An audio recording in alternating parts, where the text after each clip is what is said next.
slalom, d'accord, vous passez dans deux portes, une première porte, une deuxième porte. Derrière, j'accélère, à l'arrivée sur les 12 mètres.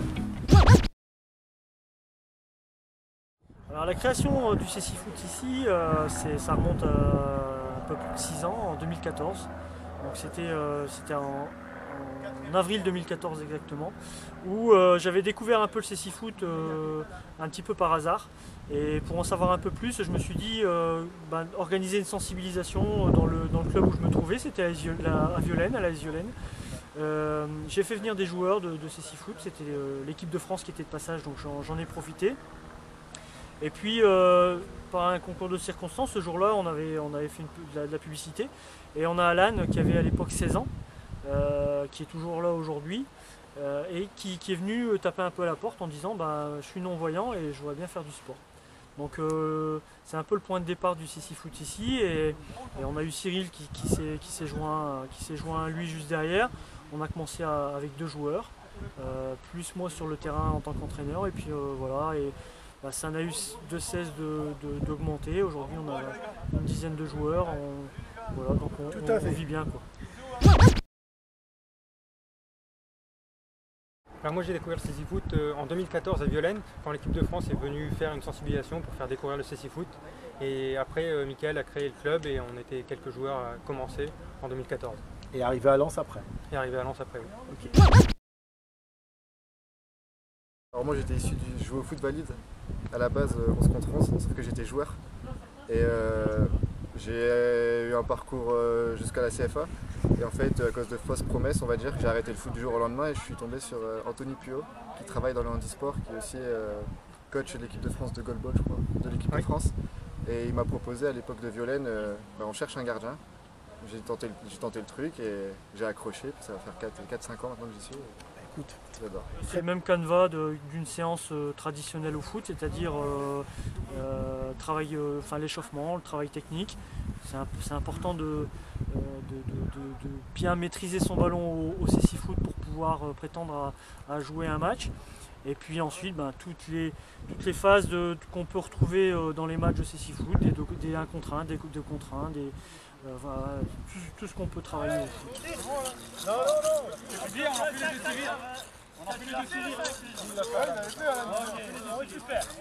Un match se joue à 5 contre 5 avec un terrain un peu particulier. C'est un terrain aux dimensions de hand, donc 40 mètres sur 20, et qui est bordé de chaque côté sur les lignes de touche de barrières. On le gère avec 3 guides. Donc le gardien qui lui est voyant et qui ça lui permet de gérer sa défense, donc il a le droit de parler dans toute la zone défensive. Ensuite on a forcément de l'autre côté du terrain la zone offensive, et là du coup c'est le guide offensif qu'on a pu voir tout à l'heure sur l'entraînement qui va lui gérer et guider les attaquants.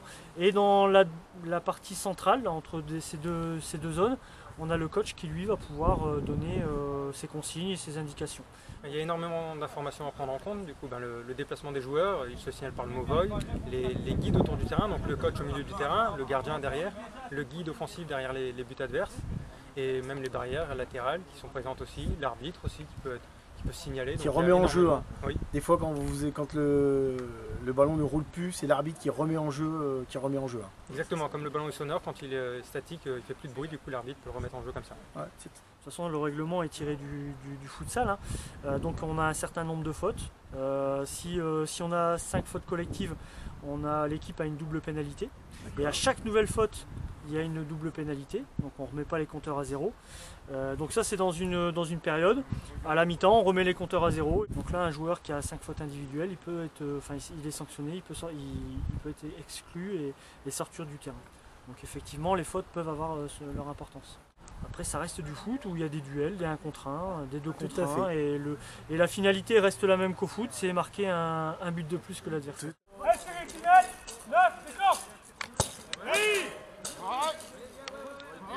On essaye de beaucoup travailler avec les instituts, avec les écoles, notamment l'école régionale des déficients visuels à Los, et également avec l'Institut des jeunes aveugles à Lille, qui nous permet d'avoir un rayonnement sur le monde des déficients visuels. D'ailleurs, Abdé, qui est le dernier joueur arrivé, fait encore sa scolarité à l'ERDV à Los. Beaucoup aussi de bouche à oreille. bouche à oreille, la possibilité aussi, le rayonnement qu'on a sur les réseaux sociaux, les connaissances aussi. Le meilleur réseau pour moi c'est les joueurs, parce que forcément ils se connaissent entre eux, donc c'est souvent les meilleurs recruteurs, hein, les joueurs eux-mêmes. Et puis après des fois des hasards, le hasard de la vie.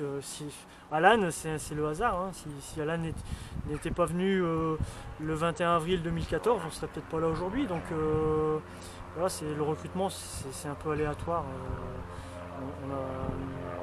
Il n'y a pas de sauce miracle, c'est comme ça vient en fait.